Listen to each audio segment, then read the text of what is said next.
We are live. There you go. Welcome, everyone. Welcome to Journey to Bliss. I am Miss Bliss, and we have a special guest tonight where we'll be discussing health and all of the good things and connected to your health, your mind, body, spirit, and soul. We have HERU here. And HERU, please introduce yourself. Yeah, good evening to the listeners. Good afternoon to those in different time zones. My name is Heru Ofori-Atta. I am the founder of Herbal Results Industries, where we formulate and distribute herbal medicine.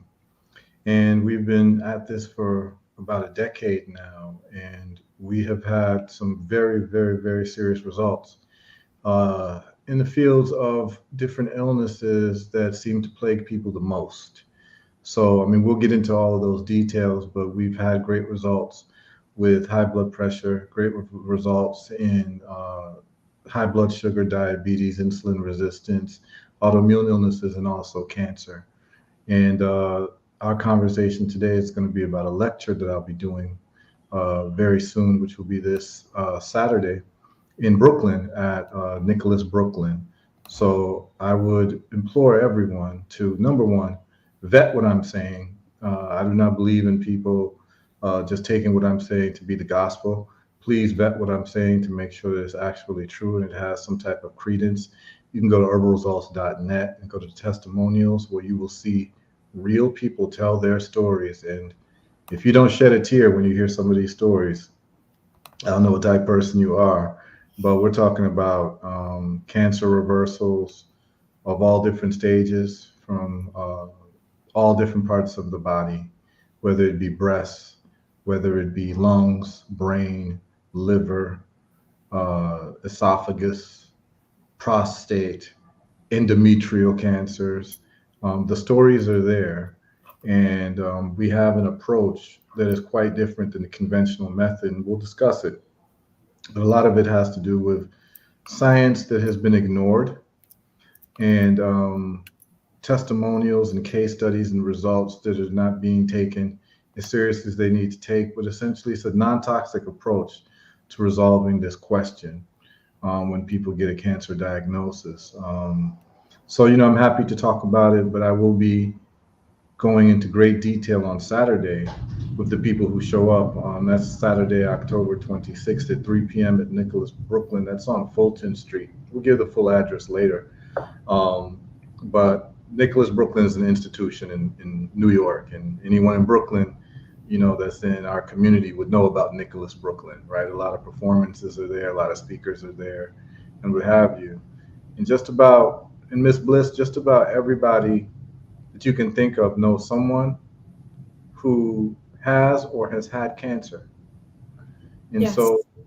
this becomes a very important topic. And I'm very, very serious about how I talk about it because some people would say, oh, it's not the conventional method of chemotherapy, radiation. How are you solving this issue? We can go into the details, but what I've done is because I understand that people have been indoctrinated to think that the pharmacological medical industrial complex is actually there to help people outside of making profits. People think that this is actually the best way to go about it, and I'm showing people an alternative that's actually backed by studies on the U.S. National Institute of Health website, and also testimonials from people all around the world who've used a non-toxic approach to end up NED, which is no evidence of disease. That's how we keep score over here. So someone has cancer, they have tumors, the tumors go away, their cancer markers go down to normal, they're declared NED, no evidence of disease. And that's the type of work that I do, and I look forward to speaking with you, a little bit deeper about it. Yes, absolutely wonderful. So now, when we spoke earlier, I wanted to get a little bit more information because a lot of times when our people hear someone speak about health or health and healing, they're always looking for that medical degree. So I wanted to Yeah. get a little bit of your background and your Yes. research, and you mentioned about the medical library and also that you're a Juris Doctorate, and then how Mhm. all of these things connect and helped you on your journey to build what you have now. Yes, that is a wonderful question. And so I come from a family of people in medicine. My father was a general surgeon, and he did emergency trauma surgery along with general surgery. So I grew up with him, watching what he was doing. And my grandfather was a pharmacologist and a pharmacist in Ghana, West Africa, where I was born. And I was brought to the United States where my father was doing his residency. And I went to university at Tufts University in Boston as a pre-med, and I majored in biology and psychology. So I have a double degree in biology and psychology with a focus on neuroscience, because I was going to university so I can go to medical school to become a brain surgeon. So I was interested in, because my father was already a surgeon, I was interested in learning the brain because the brain controls everything in your body. So I wanted to Yes. go to the most powerful source. Well, while I was at university, I had some mentors who told me, because I was very good in debate, Hmm. and I was also a historian, and they said to me that my true calling was to go to law school and be an advocate for our people. And Hmm. so I took that very seriously. So instead of medical school, after I graduated, even though I did graduate with a double degree in science, um, in biology is the central study, I went to law school and I became a lawyer and practiced law for a few years. Mm. And but I never stopped my scientific inquiries or scientific inquisitiveness. And what happened was that in 2013, I saw a documentary that some people would be familiar with called Run from the Cure. And it was about a man named Rick Simpson who was reversing people's cancer with cannabis oil. Yes. And Miss Bliss, I thought that after I saw this, because he not only showed you how to make it, but he had testimonials of people who were on their deathbed Yeah. with stage 4 cancer. I saw this in 2013, and I was wondering why the world didn't stop and start talking about this, right? Why was this not big news? Why was this not something that was made known all over the world? So you start looking at cannabis and you start saying, what's going on with this plant? And then you start finding out the history of the plant Hmm. and the legal history of the plant. So because I was a lawyer, I was able to dig up the legal history of the plant and saw that it is a history that is actually a very dubious history, Yes. because cannabis used to be part of the United States and the Canadian pharmacopoeia. So the pharmacopoeia is the encyclopedia of pharmacological interventions for all different types of sicknesses. And as a matter of fact, cannabis as a tincture was recommended for all different types of illnesses. And it was made illegal through subterfuge from a guy named William Randolph Hearst. So William Randolph Hearst was a newspaper magnate. He's actually known as the father of yellow journalism. Basically, the Inquirer before the Inquirer, Hmm. right? The National Enquirer, and he was so sick with it that he not only wanted to control newspaper publishing, he wanted to control newspaper processing and manufacturing.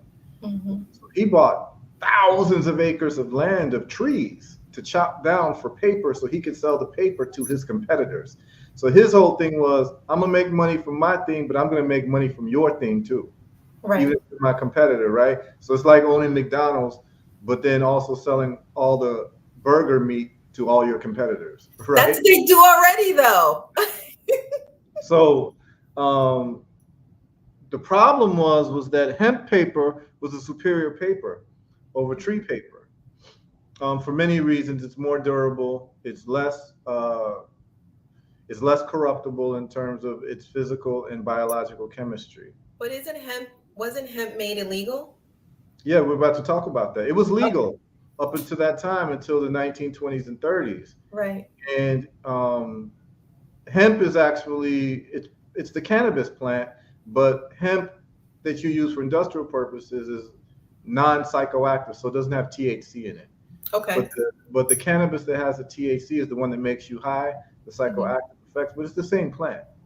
But anyway, it's the stalk of the plant that is used for industrial purposes. You can use it to make paper, fiber, rope. Actually, the best rope is made out of it, clothing, all of that. You Yes. can make hempcrete out of it to build homes. Anyway, Yes. it's a crazy plant. And that'd be a whole, I could go ad nauseum about the plant, but I'm going to truncate that for our conversation. But just to lay the groundwork for the conversation, hemp was legal in the United States until a machine that was invented called the decorticator. So the decorticator was analogous to what is the cotton gin. So the cotton Okay. gin allowed cotton to be processed at a much higher rate. And the problem with hemp is that the fibers were so strong, it would break the machines. Mm. So until the early 1900s, there was a German engineer who created a machine called the decorticator to be able to process hemp without the machine breaking. Mm. What this meant now is that the paper could now be made on an industrial level, and the United States Constitution is made out of hemp paper. The Declaration of Independence is made out, and it's been preserved for 200 years because hemp does not degrade as a paper. Exactly. And it's very flexible. It can be used in many different applications, but also it's medicinal. Um, so here's the problem. When the decorticator was invented, it was going to ruin the investments of William Randolph Hearst, who invested in millions of acres of trees because 1 acre of hemp can produce about, I think, 6 or 7 times more paper than 1 acre of trees. And not only that, it takes 20 to 30 trees for a tree to grow to be able to use it for paper, Right. whereas hemp grows in 3 months, Yeah. right? So you've got turnover, turnover, turnover. So it becomes a superior plant to actually make paper.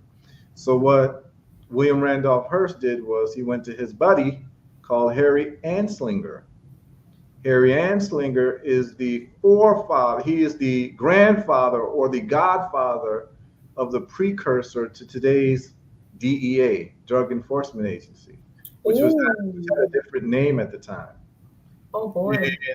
And he went to Harry Anslinger to say, we've got to make hemp illegal. It's going to ruin my business. So guess what Harry Anslinger did?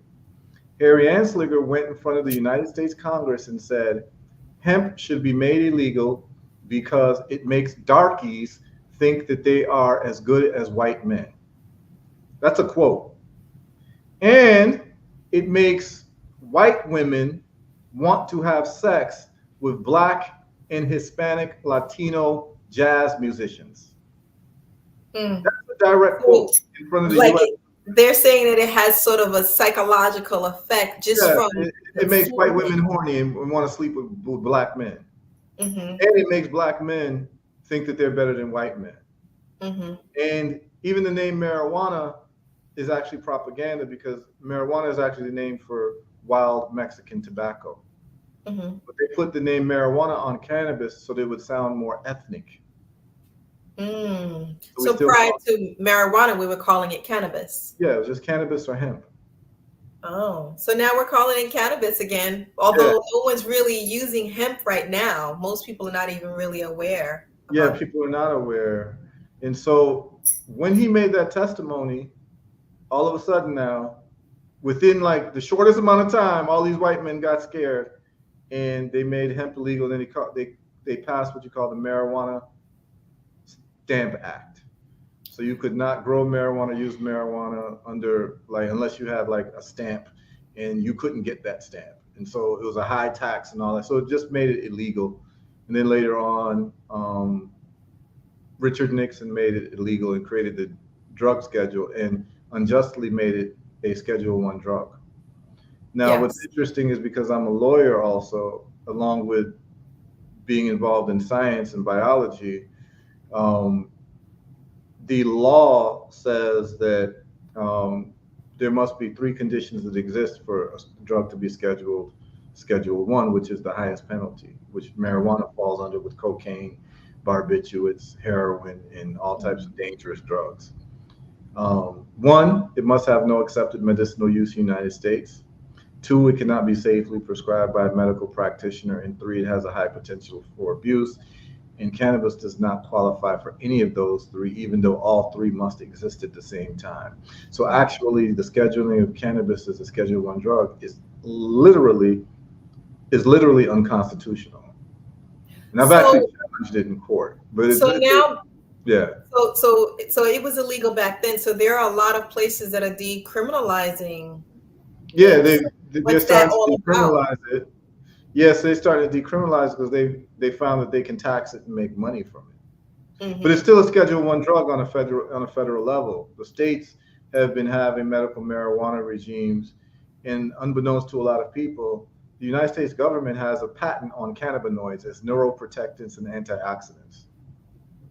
The U.S. Mm. government, through the Department of Health and Human Services, has a patent from 2001, 2002 on cannabinoids as a medicine.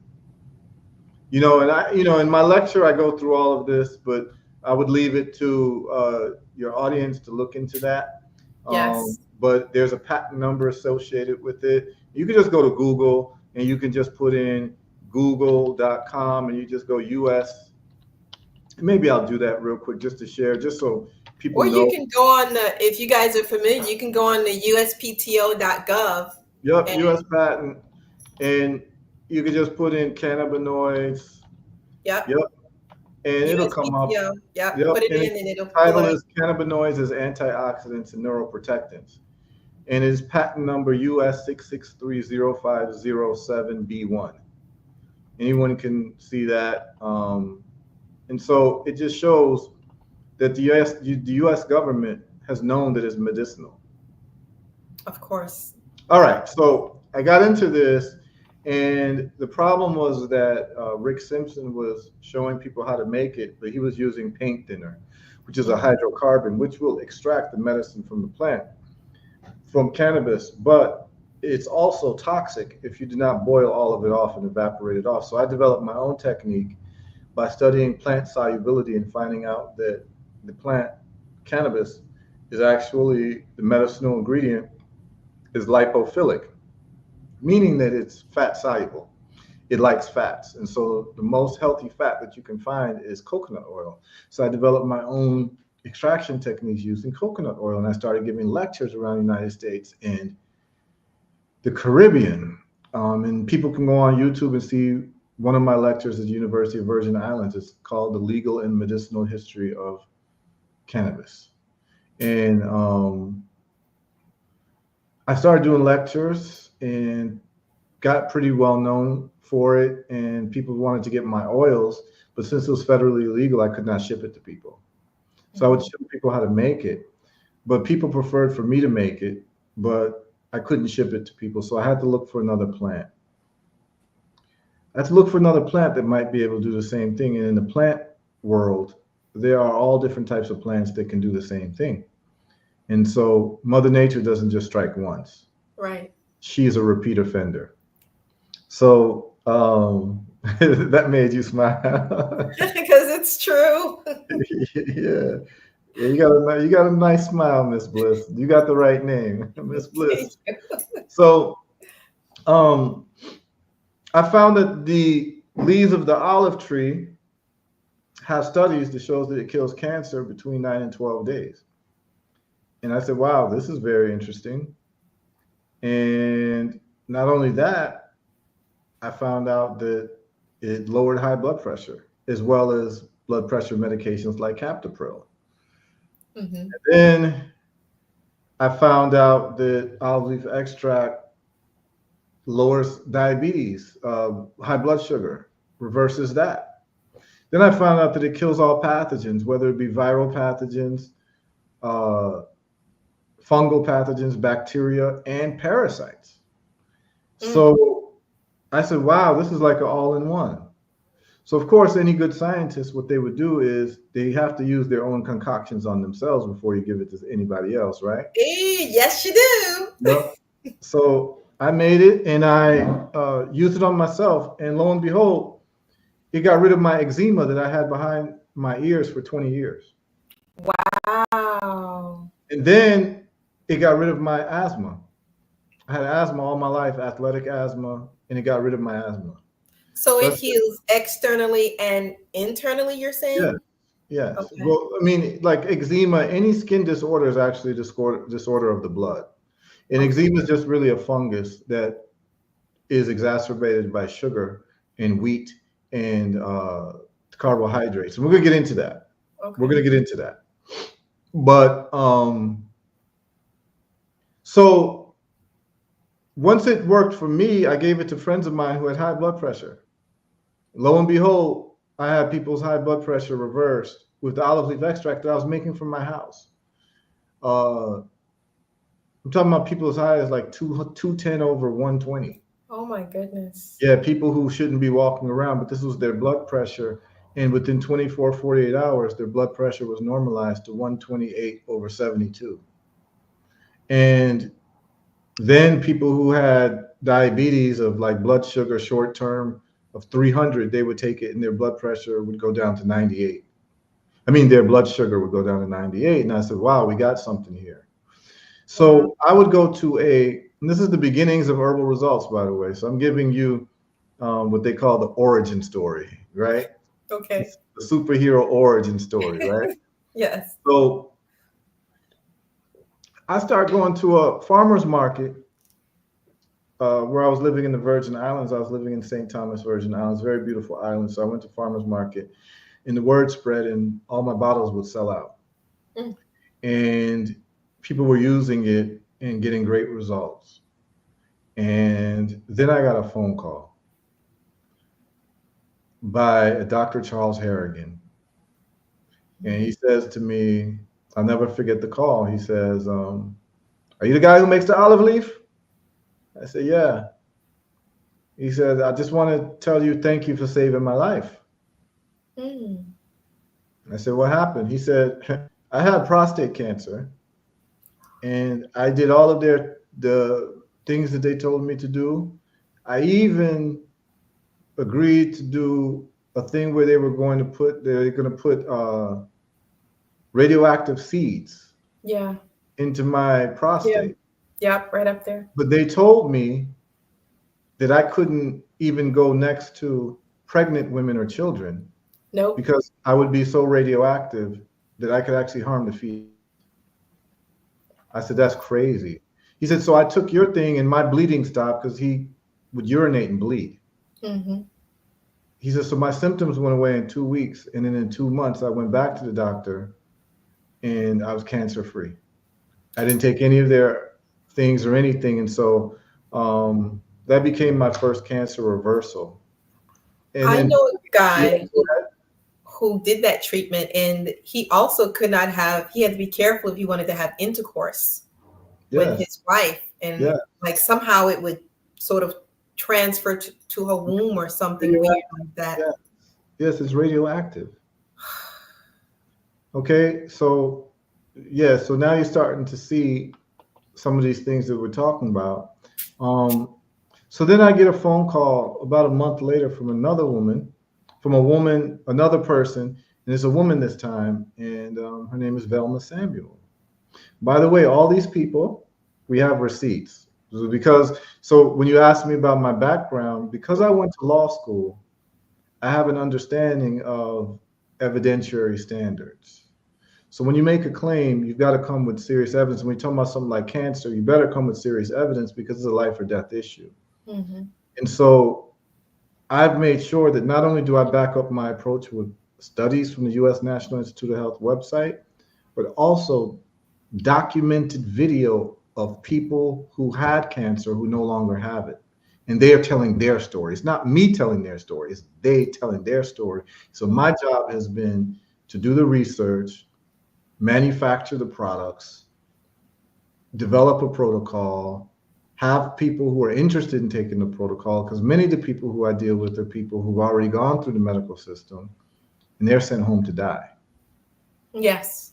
right? And when they're sent home to die, by the way, Miss Bliss, it is not a medical diagnosis, it's a financial diagnosis because it's the insurance company saying that we don't want to treat this person anymore. We don't want to pay for any more treatment, no more scans, no more anything.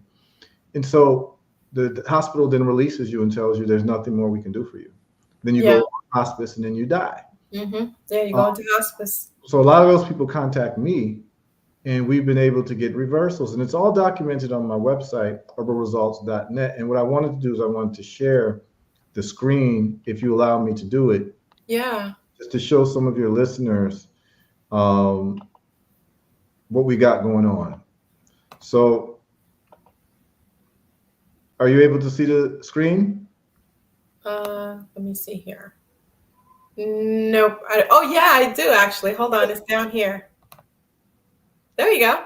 Okay, so this is the website, herbalresults.net. And when you go to the testimonials page, this is the page that I'd want all your listeners and your viewers to go to, because we have chapter and verse. So we have a section for cancer and tumor reversals. Like, for instance, here you'll see Crawford Peterson, stage 3 prostate cancer. 97% of his prostate was covered with tumors. He did the Herbal Results Cancer Eradication Protocol. PSA went from 150 to zero point 0.1 within about 3 months, with no evidence of disease, no evidence of tumor. This is Zach Richardson right here. You'll see him holding the bottles. These are the olive leaf extract bottles that I manufacture. He was given 90 days to live, Miss Bliss. Wow. His esophagus had cancer, and they were going to cut out his esophagus, and they were going to extend his intestines up to his throat to then replace his esophagus. And he said no. And he did the protocol. He's now cancer free. By the way, all these people have Facebook pages. You can contact all these people. They are alive and well. This right here is Tabia Yatunde, endometrial cancer. Stage 3, reversed. People should listen to her story. All the women should listen to her story. This is Velma Samuel. She had a breast tumor, reversed. She talks about it. Now, none of this is like written testimonies. These are video testimonies. Right. All you have to do is hit play, like this. All right. Greetings, all interviewing the viewers, listeners. and they tell their story. So going to law school, number one, allowed me to understand the level of evidence I have to put together. Yes. The ability to think dialectically, which is seeing both sides of arguments, but also not being indoctrinated by the medical system. And what the medical system does, because it was actually, we can get into the history of it, but I don't want to get too deep into it. But the medical schools in America, the first medical schools that were funded by Rockefeller. And Rockefeller, being a petroleum guy, saw that he had petroleum waste and he could use that to make drugs, pharmaceutical drugs. So he set the curriculum for medical schools. So when you go to medical school, you don't learn much about nutrition. All you learn about is cutting something out of the body or giving a pharmaceutical prescription. That's it. That's all your doctor is going to do for you. It's either going to be a pharmaceutical or they're going to cut something out of your body. And so there's very, very little known about nutrition. So Velma Samuel is the second person who called me. So she tells her story, but this is the first gentleman who called me, Dr. Charles Harrigan, right here. And he tells the story. And it's here. And this is from, it comes up, people will be able to see it. You see it here? Oh, yes. This was January 26, 2017. We've been doing this for a while, Miss Bliss. Right? And he told. My name is Dr. Charles Harrigan.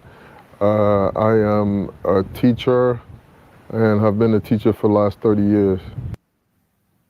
Okay, and he talks about his prostate cancer diagnosis and everything that happened, and people should go there and listen to what I have for you on the website. Now, one of the more recent testimonials that we've got stage 4 breast cancer reversals. We've got stage 4 liver cancer reversals. This is the one that's probably the watershed moment. This is are you able to see this? Yes, I see him. This is Dr. Kenneth Nave. He's a doctor, a medical doctor of internal medicine, who called me on my radio show. I do a Monday morning radio show called Health Results with HERU on Sankofa Radio every Monday morning, 9 a.m. Eastern Standard Time. And he had stage 4 lung cancer that spread to his brain and his bones. And he did radiation, didn't work. He was going to do chemotherapy that had complications, and he couldn't even walk. He had to use a walker. And he called my radio show, and I told him about the protocol. And he did the protocol. He called me October 2023. He did the protocol. April 2024, he goes in and sees his doctors, and he's declared cancer free. And he does subsequent checkups and no evidence of active disease. This is me interviewing him just about a month ago. All right, greetings. Okay, this everybody. is recent. So this is Dr. Nave talking to me, and he's talking about the whole thing, and people should watch. So we have the bona fides here. We have the receipts, and we have diabetes reversals. We have high blood pressure reversals. Some guy had a hole in his foot that would not heal because he had diabetes. I mean, people should just watch the stories. But I'm saying that to say that we've got the evidence of why we say that this protocol works. Well, what is the protocol? The protocol will be found in the book here, which people can get on the website, herbalresults.net. And this is the book cover right here. This is the book cover. And it has the scientific evidence. So chapter 1, Miss Bliss, is just all the scientific studies, which we're going to go over in Brooklyn on Saturday. Okay. Okay.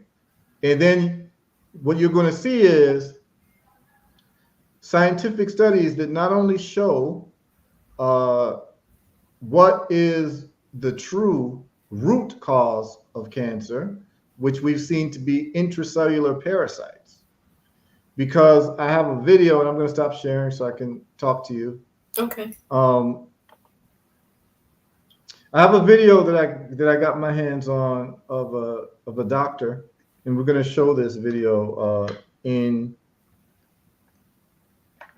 Germany called Dr. Alphonse Weber, where he took the blood of all his cancer patients, alive or dead. And when he took the blood, he dried the blood and put the blood under electron microscope. Guess what he found, Miss Bliss? Parasites. Parasites, microbial parasites moving even in the blood of dead people. Interesting. Okay. So that put everything together to me, because actually the very first person who ever used my olive leaf was a young woman in the Virgin Islands who was sick with a sickness that doctors could not, the medical system for over 20 years said that they didn't know what it was. Well, guess what? On the second day of taking the olive, well, the first day, a fibroid dropped out of her on the toilet. She called me and said this big clump of blood came out of me like a ball, like a clump, just dropped out. And I asked her if she had fibroids, and she said, yeah, I do have fibroids. I said, well, you did have fibroids. That was a fibroid that dropped out. Because the olive leaf detached the fibroid and it dropped out. Wow, you hear that, ladies? Endometriosis and fibroids. So pay attention. Yeah, endometrial cancer, we have reversals for that. So day 2, she calls me, Miss Bliss, and says, HERU, I hate to call you every day, but I got to tell you about this. I was on the toilet again. I was like, what happened? Wow. And she said, I was on a toilet and a long white string came out of my backside. What is that?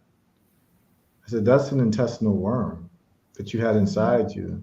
And I bet you that's what was inside you that was causing all the problems, releasing toxins, causing you to be tired and sick all of the time.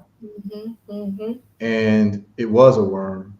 And after that worm left her body, because the olive leaf made it escape, because worms and parasites, they hate bitter things and they love sugar. Yes, they do. Repeat that, please. Please repeat that. Worms and parasites, they hate things that are bitter and they love things that are sweet, sugar. Yes. And we're going to get to that. We're going to get to that in its connection with cancer. So I knew that the olive leaf worked for worms and parasites because of the young lady. So when the pandemic came, or that time came, I started doing research on a lot of things. And what I found out, Miss Bliss, was that every single anti-parasitic, every single one, whether it is pharmaceutical or natural, has studies on the U.S. National Institute of Health website that shows that it kills cancer. Anything you can think of that kills parasites has a study that it kills cancer. Ivermectin, fenbendazole, mebendazole, albendazole. They all have studies showing it kills cancer. Those are the pharmaceuticals. But now the natural things from the plant world that kill cancer, that kill parasites, also have studies that they kill cancer. Olive leaf extract, black seed oil, Artemisia annua, wormwood, artemisinin, garlic, garlic, neem. Oh, neem, yes. Baking soda. Yes. Baking soda. Baking soda, yeah. All of them have studies. So what I did was in the book, I show the connection between parasites and cancer. And did you know that there are studies from the 1800s in the New England Journal of Medicine and on the website of the U.S. National Institute of Health talking about the parasitic origin of cancer from 1891. This has been known. This has been known. Okay? And I'm about to share a screen with you. And when you start, here's the thing, when I do these lectures, people get angry. Angry? Because you're helping people. Why would no. They get angry because they're wondering why this information has been hidden. Oh, well. Welcome to America. Yes. They are saying, I had this loved one die. I've been sick. I had to go through all of this, and it was a parasite. So check this out. This is from 1891.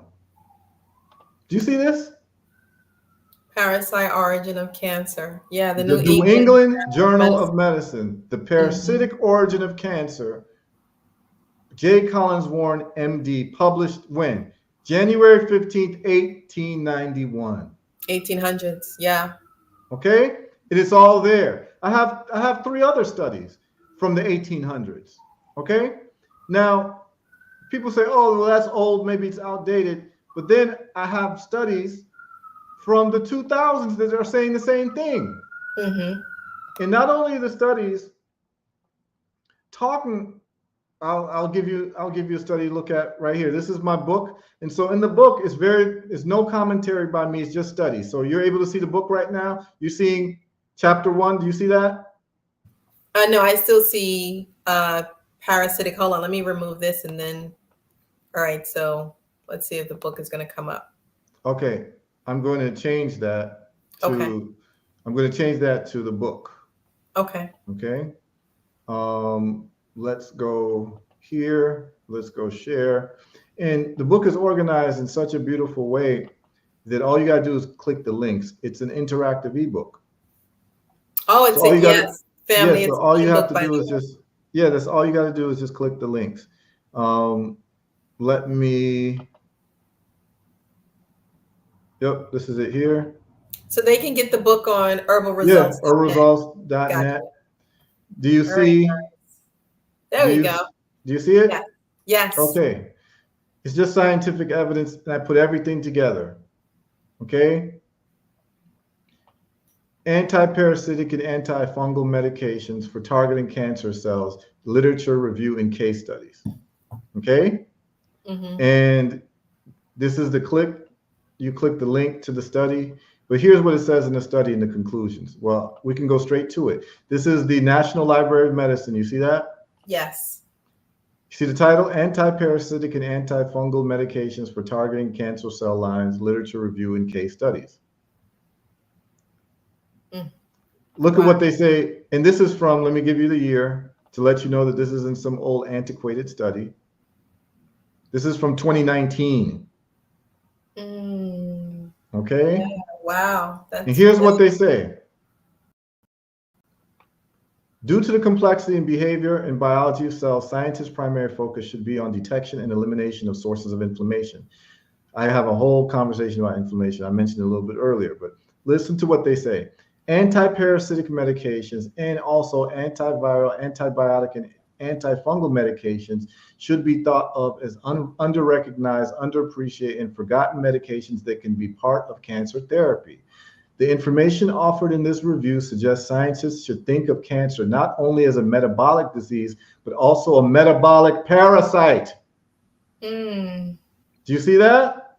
yes. And should consider using anti-parasitic medications under a new understanding of the role of inflammation, infection, and mitochondrial dysfunction in the development of cancer cells.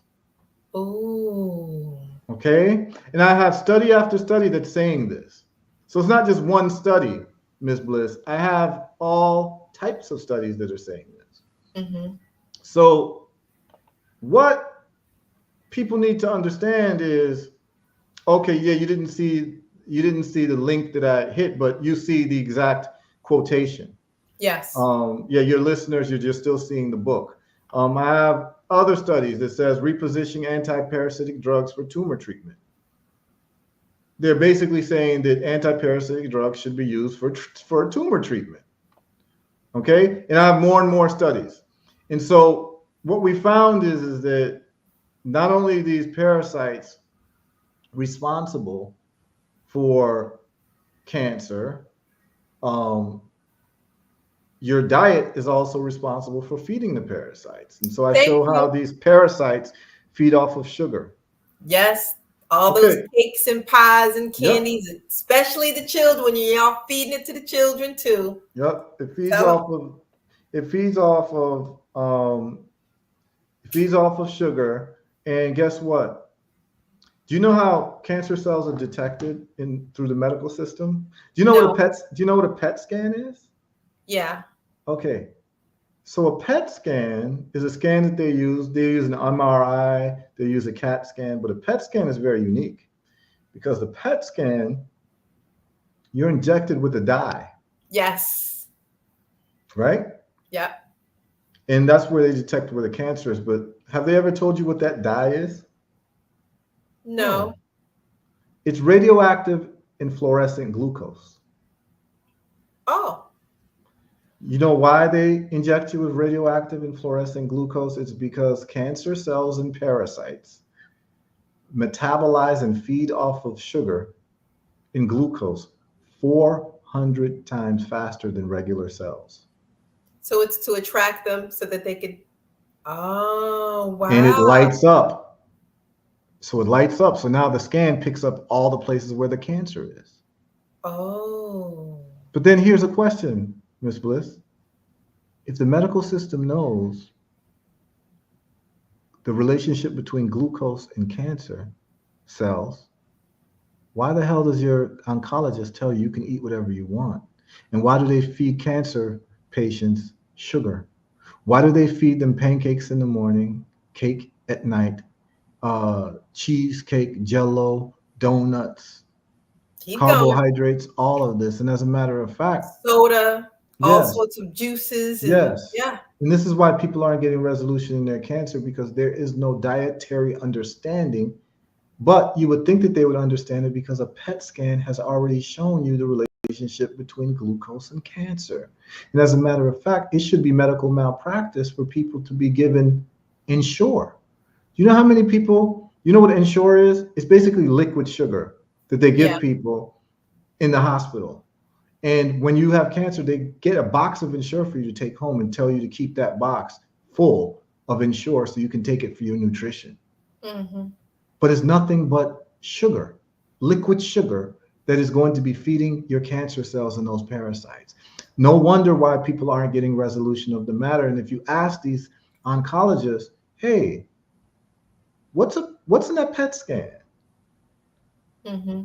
But Like, also, so you know, sugar is addictive. So the fact that sugar is addictive, is it the parasites that make you desire to want to have the sugar? yes. That's why it's addictive. Okay. Yes. The Okay. parasites are calling for the sugar. And as a matter of fact, they will start releasing toxins in your body if you don't feed them. So you start feeling What? weak, you start feeling tired, you start feeling those hunger pangs. It's the Uh-huh. parasites. It's the parasites and not you. Oh, wow. That's Yeah. interesting. Okay. So now we get into the protocol. So because I understood this, and I've actually asked oncologists, I say, hey, have you told your patients what a PET scan is? Because when I do these lectures, sometimes oncologists show up. Mm-hmm. Some of them show up because they want to challenge me, but by the end of it, they don't have anything to say. Mm. Because a lot of people don't realize that there's only really three standards of care for cancer, unless they're going to do something experimental. Um, Number one, chemo. Two, radiation. Three, surgery. That's it. And then they might throw in immunotherapy, which is targeted and not centralized to your body, which your immune system holds off these parasites and even cancer cells. And a lot of times people getting cancer because of immune escape. In other words, your immune system has been insulted, or you have low vitamin D, which most Black folks got because we're Yes. not out in the sun. Right. And now these parasites and these things run away, and we're not able to ward them off, and it becomes cancer. And um, you have a situation where you've got all of these cascading effects. You've got the immune system not being able to ward off these parasites and this cancer. You're feeding the cancer, the parasites, ruining your immune system with the diet. And then you ask the oncologist, because they'll come to my lectures sometimes. Some of them are very humble and they come to learn. So I have a few oncologists who literally I'm training right now because they're not seeing results. I have a cancer doctor in Ghana right now who's using my protocol for 3 cancer patients right now. And Mm-hmm. one of them got a reversal in 7 days. She had stage 1 breast cancer, a tumor. She heard about the fasting part of the protocol. She fasted for 7 days. My protocol just has 3 days water fast. She did 7. So to take yours, they have to do a 3-day water fast. It's recommended. It's not have to. It's Okay. recommended because it resets your body. But what is mandatory is to have a ketogenic diet, a low carb diet, no sugar, no processed carbohydrates in the form of wheat, grains, bread, pasta. All of that is out the window. Ooh, Rice all the is out the good window. food. No, HERU, All of all that is the out the good food. window. Miss Bliss, all that's out the window because it converts to sugar in the body within 10 minutes of eating it. Mm. So that sugar is what's feeding the parasites and causing Mhm. the cancer to grow. So you've got to starve your body of what is actually feeding them. Mm. So part of my protocol will have a 3-day water fast where you reset your body. And I have a whole chart in the book of what happens to your body when you fast. And I'm going to get into that lecture, but there's a thing that happens to your body called autophagy. It's your body's natural process that triggers after about 30 hours of not eating food, Mm-hmm.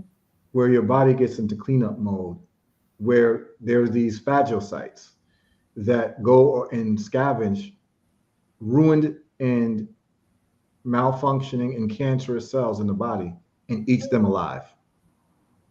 That Wow. happens when you fast. And so 3 days you reach peak autophagy. And there's actually people who reverse their cancer just with fasting.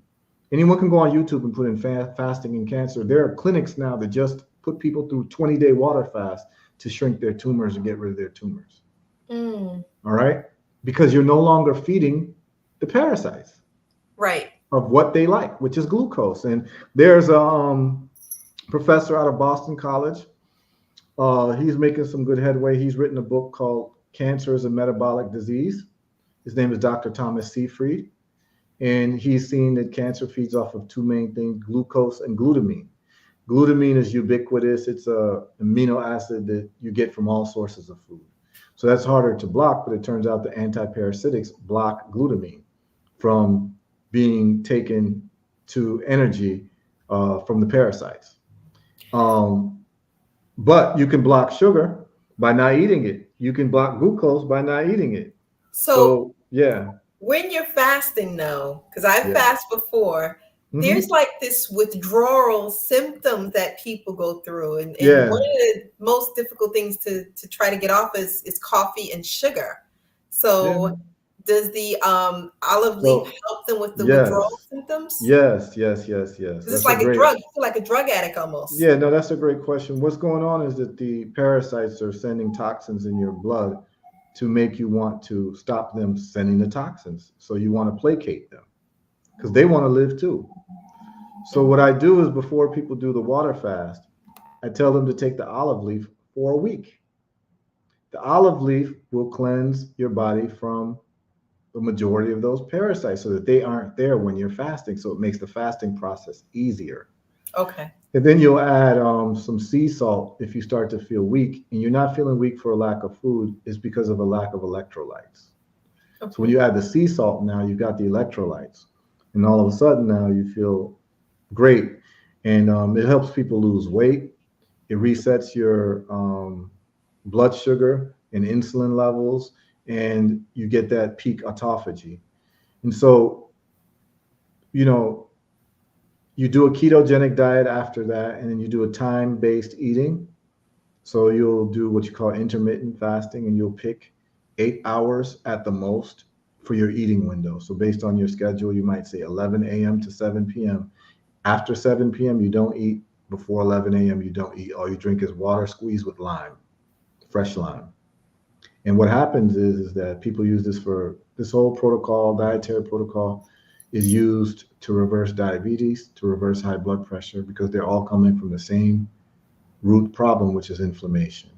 And these parasites and cancer cells, they love inflammation. Inflammatory environments is where they grow. That's what causes them to grow, these acidic environments. And as a matter of fact, Ms. Bliss, I'll tell you a quick thing. There's a thing called inflammatory onchotaxis. I'll talk about it in the lecture. Mm-hmm. Inflammatory onchotaxis is, and it sounds like a big word, right? Inflammatory onchotaxis, right? Yes. But most of the medical nomenclature is Latin. So what you have to understand about history is that the Roman Empire civilized Western Europe. As a matter of fact, when Julius Caesar took over Britain, he said that the people of Britain, the Anglo-Saxons, were so savage and so uneducated that they were not even fit to be slaves.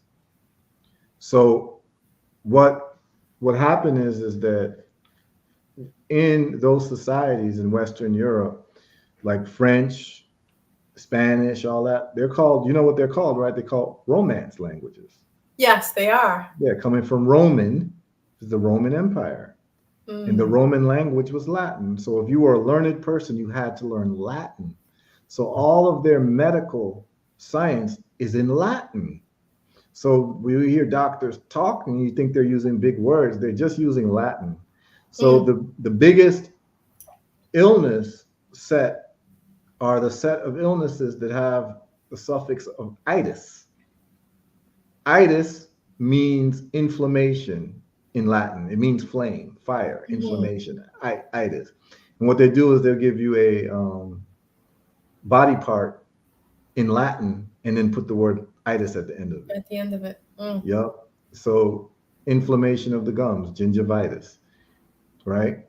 Inflammation of the skin, dermatitis. Inflammation of the heart, carditis. Myocarditis, arthritis, inflammation of the joints. Inflammation of the pancreas, pancreatitis. Inflammation of the larynx, laryngitis. Inflammation of the tonsils, tonsillitis. You see what I'm saying?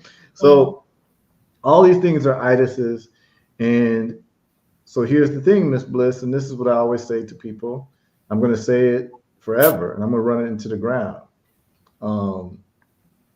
In America, they have a saying that says that sometimes the answers to all of your problems right under your nose. You've heard that saying? Yes. So what's right under your nose? Your mouth, right? Yes. And what's in your mouth? Your teeth.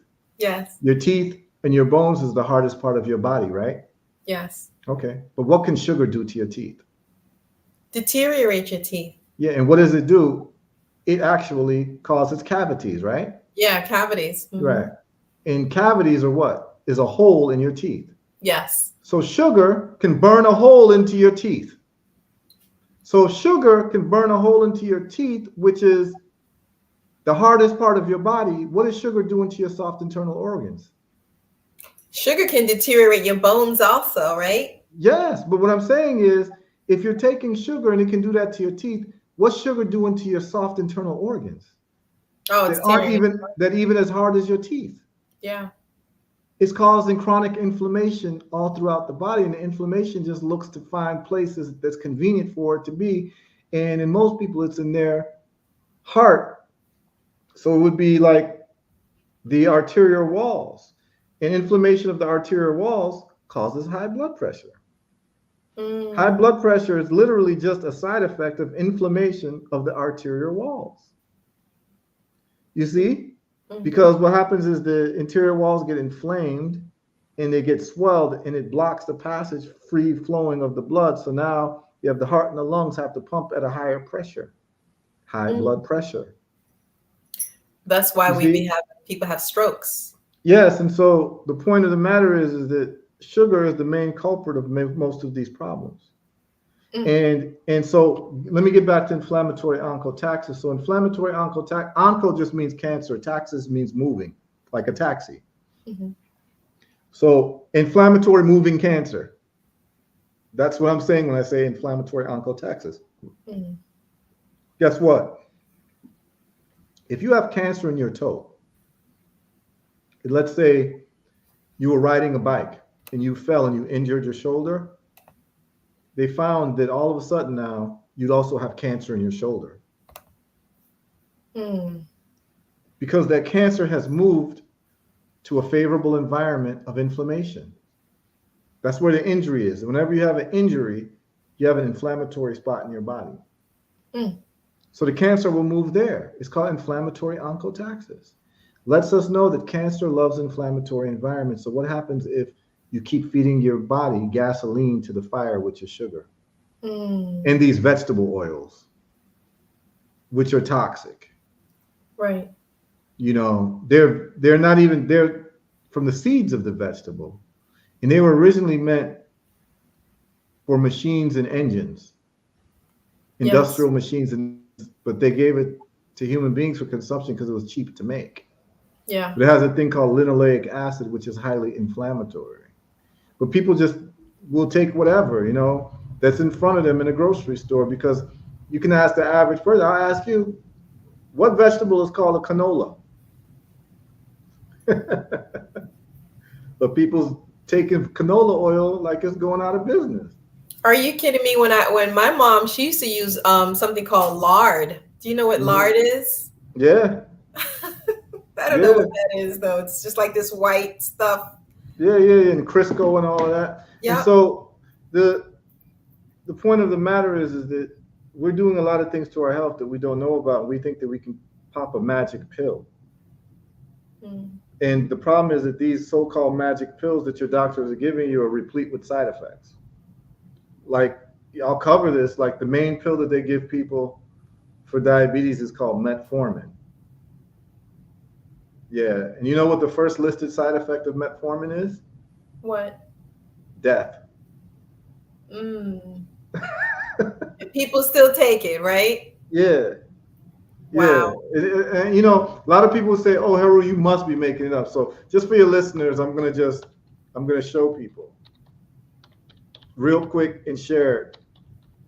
But back to the protocol. So we have a dietary aspect of the protocol, and then we have immune system aspect of the protocol, because we know that the immune system is what wards off cancer in the first place and parasites in the first place. So it would stand to reason that if you get a cancer diagnosis, the first thing they should be checking you for is your vitamin D levels. Okay. Because that's the main fuel to your immune system. And there's 4 main fuels to your immune system, which is vitamin D, 3 plus K2, magnesium, and zinc. So that's part of the protocol. And then we have the anti-parasitic part of the protocol, where people take anti-parasitics using the olive leaf extract as the foundational anti-parasitic, because we've been able to get reversals on cancer with just the olive leaf. Dr. Charles Harrigan, he only took the olive leaf. We have the breast tumor reversal, only the olive leaf was taken. We have someone with stage 4 breast cancer, reversal. Only the olive leaf was taken. And I just have a woman on Friday who contacted me, her daughter. It's a woman out of Shreveport, Louisiana, 82-year-old woman, stage 4 breast cancer. All she took was the olive leaf. She actually took the weaker formula, the super strength. So I have two formulas, super strength and maximum strength. Mm-hmm. People with cancer usually take the maximum strength, but she took the super strength, and it's gone. She's fine.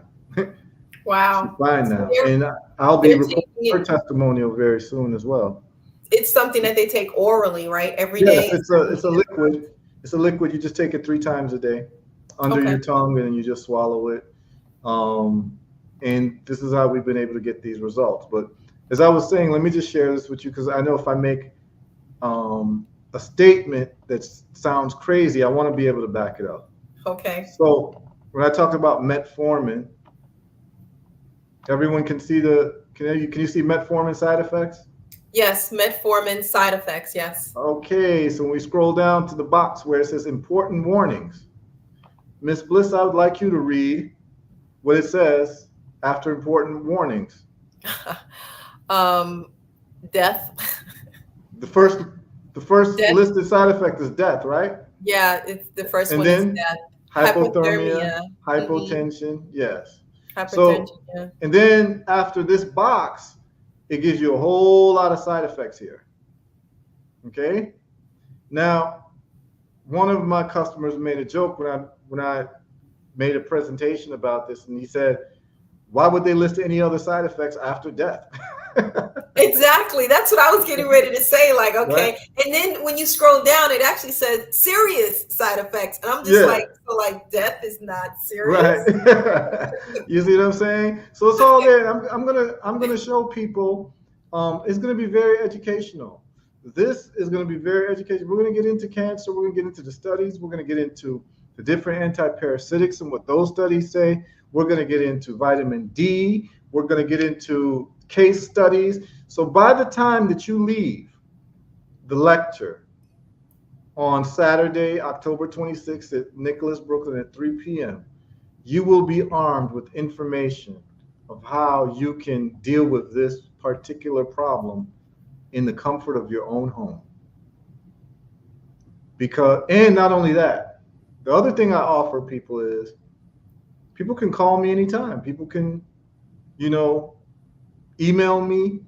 And what I'm also able to do is if someone's having a hard time, I can put you on the phone with someone who's had a reversal that was one of my customers.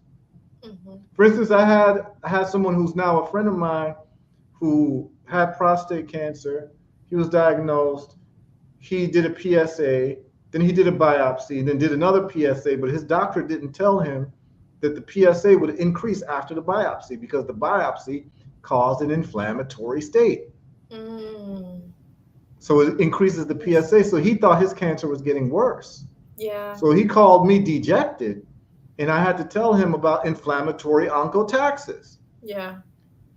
But what I was able to do is I was able to get him on the phone with someone who had worse prostate cancer than him, who's now cancer-free, Crawford Peterson. So I got those two brothers on the phone, and they were able to talk, and he felt much better. So I'm able to even give people a support system because when you get a cancer diagnosis, you feel like you're alone.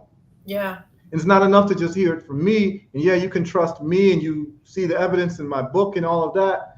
But it's something different when you talk to someone who's been through it and came out on the other side. When you get that type of diagnosis, people always believe it's a physical downturn from it, but it's also mental and emotional attacks that the people are going through. So they go through depression. You go through depression because you think it's over for you. Yeah. And so what I'm able to do is I'm able, like, if you got a breast cancer diagnosis, I can get you in touch with people who've gotten breast cancer reversals. Because my customers are no longer my customers; they're actually my friends. Mm-hmm. They've become friends of mine because they're grateful that I helped them save their life without toxicity. And they tell the whole world about it. I mean, Herbal Results, we don't really do any advertising, Ms. Bliss. Mm-hmm. Everything is word of mouth. And what I do is I provide all the scientific evidence on the website, provide it in the book. And if you want to talk to me, you can talk to me. And if you want to talk to anyone who's gotten a reversal, you can talk to them too. All of them got Facebook pages. I got all their phone numbers. If you want to talk to them, you can talk to them. And here's the thing is, no one asked their oncologist that. No one, when you go to your oncologist, and I say this, doctors and preachers are the only profession where you get paid regardless of results. Yeah. Right? In the sense that your doctor gets paid whether you get better or not. Your mechanic will not get paid if you sent them to you sent your car to fix the engine and the engine's still messed up. You don't pay them, the mechanic. He didn't do the job. But you can go to your doctor, have high blood pressure. Next week or next month you got kidney failure, or you got other problems, and you still got high blood pressure, and you're still paying the doctor. So they're not incentivized to heal you. They're not. There's no incentive structure because they don't have to perform. Right. And they get paid regardless of performance. And this needs to stop. I have a whole conversation about that too. And, the average cancer bill for someone in a hospital getting full cancer treatment can range from $60,000 to $300,000 in a month. Yeah, about $250,000 from what I've been told. Yeah. Billed to the insurance company. So it's a huge industry. And they don't tell you that oncologists make money off of chemotherapy. They don't tell you that. I don't know if you knew that, Miss Bliss. No, I didn't know that. Oh, okay, so they get the chemotherapy at a wholesale rate from the drug companies, and then they resell it back to you at a retail rate. 40% of their income comes from selling chemotherapy to patients. Okay. And they don't tell you that chemotherapy actually came from mustard gas in World War I. They don't tell you that. They don't tell you that when chemotherapy spills on the floor of a hospital, the floor has to be cleared out. Gotta clear out. Yeah, and the only people who can clean it up are people who are wearing hazmat suits. They don't tell you this. They don't tell you what their success rates are. People don't ask them, can I speak to people you've treated who got no evidence of disease? Can I get references? Well, we have been raised to believe in these people too. It's been sort of embedded within our Of course, soul. because you get scared. You get scared and you just follow what they say because it looks good, right? The hospital looks really high tech. They wear white suits and they look respectable and all of that. And they talk soft sometimes and they're smiling at you and they seem like they come across like they really care. Yeah, and then here's the thing. Ask them, why is it that cancer rates are expected to double by 2050? I didn't know that. Yes. And this is due to everything that's going on with the food and with the parasites and all of this. Yeah, it's due to the fact that they don't have a solution. And I've used this metaphor before. If I hire you, or you hire me, Miss Bliss, to plug holes in a dam, right? To stop leakage in a dam, right? And I say, that's fine.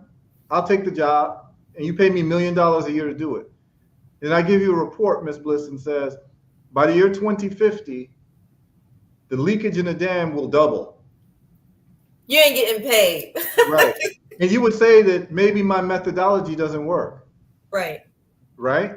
Right. But we don't have the same approach for these people, right? Because they have a corpus of thought that leads to an orthodoxy that's not getting results, because my opinion is they're barking up the wrong tree. You see, if you believe that cancer is a mutagenic disease, in other words, based on mutation of genes and the mutation of cancer cells, somatic cells through DNA in mitochondrial abnormalities, you're going to study it based on that, and you're going to be barking up the wrong tree. And you're going to say, hey, Miss Bliss got cancer in her breast, let's chop it off. But if you ever grew a fruit tree and you've got a diseased fruit, you don't solve the problem by chopping off the branch where that fruit is. You have to deal with the soil health and the root health of the tree, or else the canker sore of the tree is going to spread to different parts of the tree. Right. That's why when people get even remission of cancer, it just shows up in different parts of the body. When they chop off one breast, it shows up in the other breast. You chop off the second breast, it shows up in some other part of the body because it's never been dealt with from the root cause. So, like the people that you saw on my website, Charles Harrigan, from almost 10 years ago, he's alive and well. Cancer hasn't come back. And this is what I'm saying is that I want people to start taking this seriously. I want people that if you doubt what I'm saying, just look into what I'm saying. Look into the research that exists, because this due diligence may just save your life. It may just save some family member's life, and there may be something to what this brother's saying.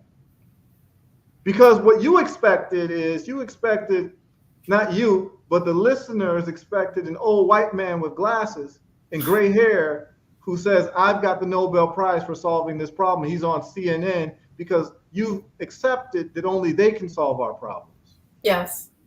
And what I'm saying is that I'm not saying, believe me, I'm saying, look into what I'm saying. Look into what I'm saying. I am getting reversals weekly. I'm recording them and putting them online, and let the chips fall where they may.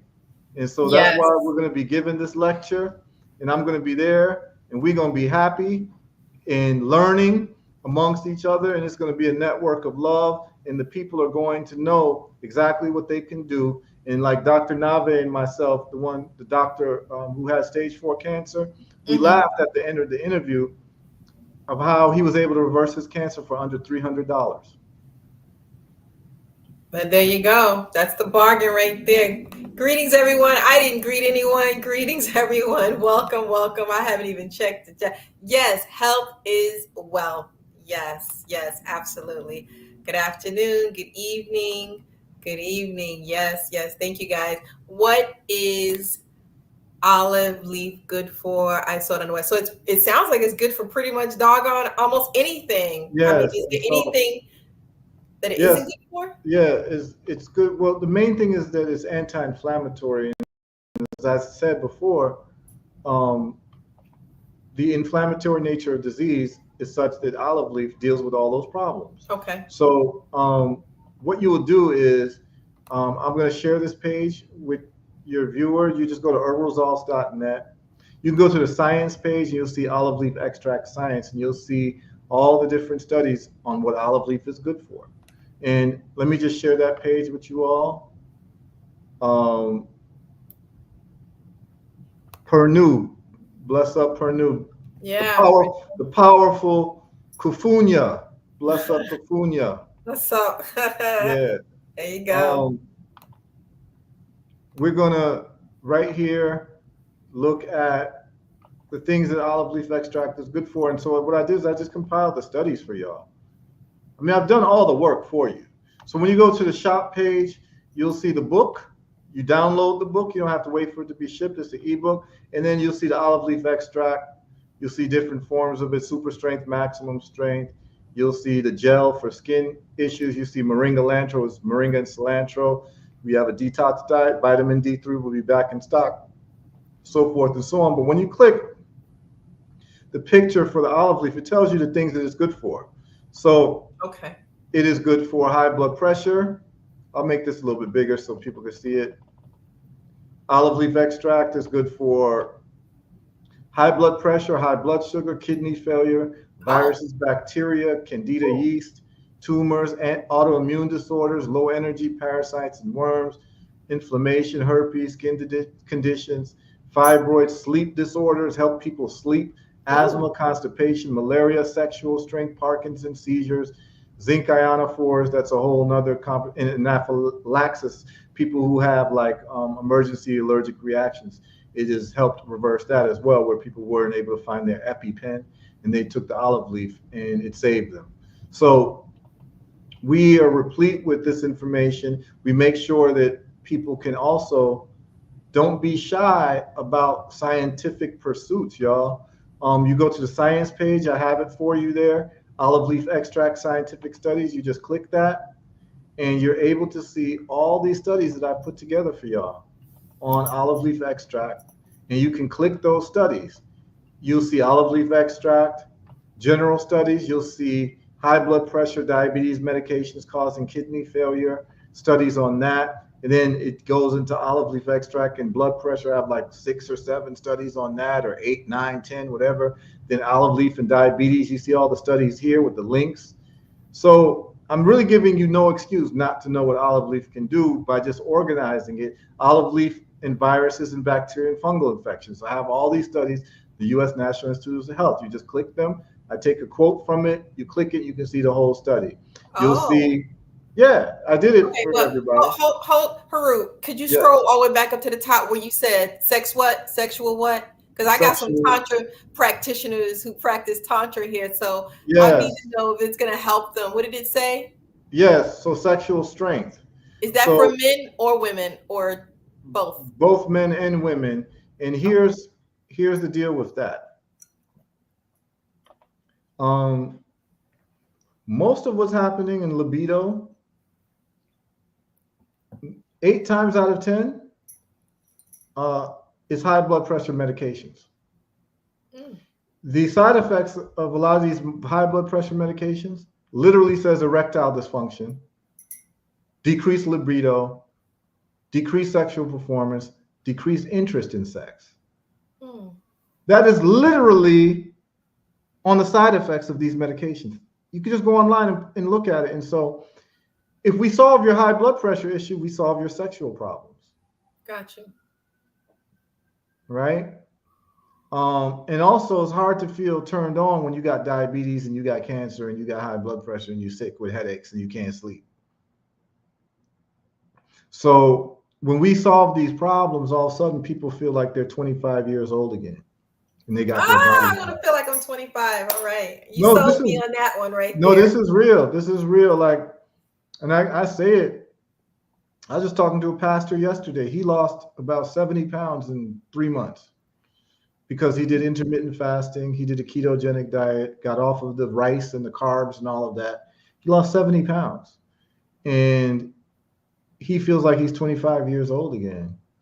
And I've actually, not his case, but one of the first people who took the olive leaf extract was a man who had kidney failure, diabetes, and high blood pressure. And we took the olive leaf extract, all of that got reversed. And his wife that he'd been with since they were in high school, they've been together for 30 years. He'd been sick for about 10. He was not himself as a man. But when he took the olive leaf, the problems went away. And guess what happened? What? He was back to being 20 years old again, and she couldn't take it. What I mean, she couldn't take it. She literally was hiding the bottles from him. And he had to come to me to buy bottles secretly because his wife was hiding it because she couldn't take the pressure. She gotten used to nothing because he'd been sick all this time. And then all of a sudden now he's back to himself. He's back to being the 20-year-old virile man. That's a blessing. And she wasn't ready for it. Like, this is how serious it is because he's off all of these medications. He's off all of the things that cause these side effects. And a lot of times people are sick with side effects from medications from their original sickness. Yeah. So we're going to talk about it. We're going to talk about it. I don't know, you in Brooklyn? You in New York? I actually have a presentation myself at another location on the same day that you have. Oh, okay. It would have been a pleasure meeting you. While you do your work, I'll be doing my work on the other side. But all right. Thank you so much for coming on the show this evening. I know you got another show after that with Sister Kafunya, so you got some time to prepare and to get ready. Yeah. Everyone, I just want to say thank you for watching the show. Thank you, Heru. I will definitely be in touch and let you know how it goes because I'm going to be placing the order, and then I'll stay in touch and let you know how it goes. Absolutely. No problem. Please stay in touch. It was a pleasure to meet you, Miss Bliss. You have a great smile. And I know you have a great listenership, and you're doing a great thing by having people like me on this show. And hopefully people get exposed to more of this information and start looking into it because there is a better way to approach health than what they're trying to tell us because it's not working. Everybody over 40 is on some type of medication and it's become the norm, and that's not what it's supposed to be. Yes. All right. Thank you. Oh, and the last thing, your doctor should be able to do 5 push-ups. Your doctor should be able to do 10 push-ups. And if your doctor can't do 10 push-ups, they are not a paragon of health. So I'm going to just tell you all, I'm going to end with that right there. Okay. All right? And you should be able to do push-ups too, guys, once you take this. Let me know. Y'all let me know your Absolutely. results. Absolutely. And All let right. him know. Have a good night, guys. All right.